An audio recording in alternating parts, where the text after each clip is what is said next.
Our agreement was that I was going to disassemble the whole thing and give him all the parts for him to just fix the rust. Okay. It had some holes on the side underneath the back of the door. Okay. And then paint the truck. He agreed to have the cabin and the doors before October, before I left on my deployment, so I can put that at the house, and then I can give him the rest of the parts that needed to be painted so he can work on that while I was on my deployment. Mr. Meyer, is that how you remember it? No. Tell me.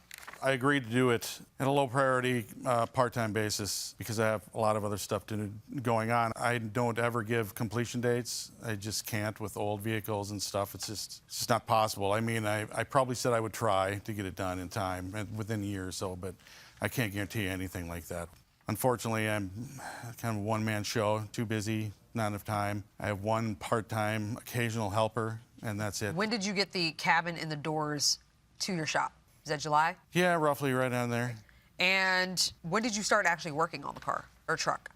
Sporadically, I would say. I mean, I have in my blog book here, you know, a couple hours here, a couple hours there, you know.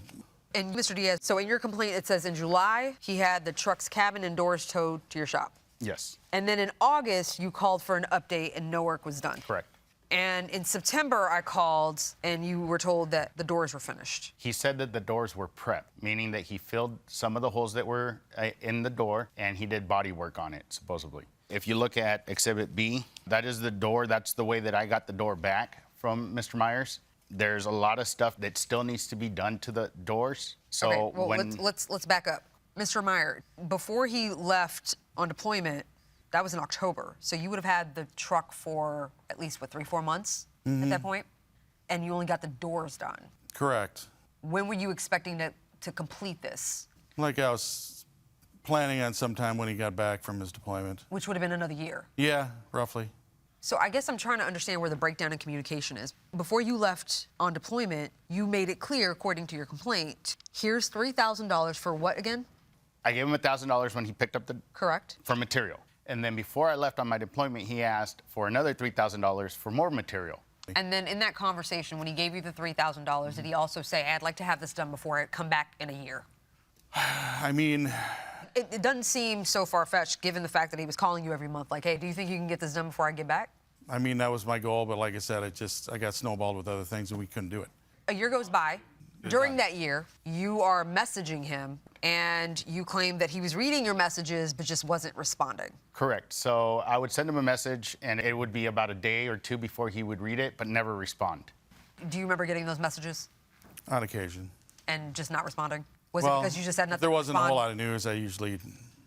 Ignore it and not just say, hey, no, it's just I don't use texting a lot and that kind of thing. I'm a phone call kind of guy. And if there's no big news, then there's nothing to really report. But at some point, you did respond, and you didn't like what you were told. He never responded while I was... Oh, he never responded? Not while I was on deployment. So you found out your truck hadn't been worked on beyond the doors when you came back and actually went to a shop?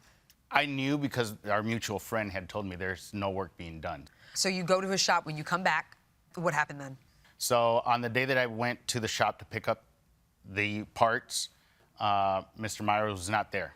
I gave him plenty of time to be there so I can pick up my parts and whatever material he had bought. He's not there. His helper is there.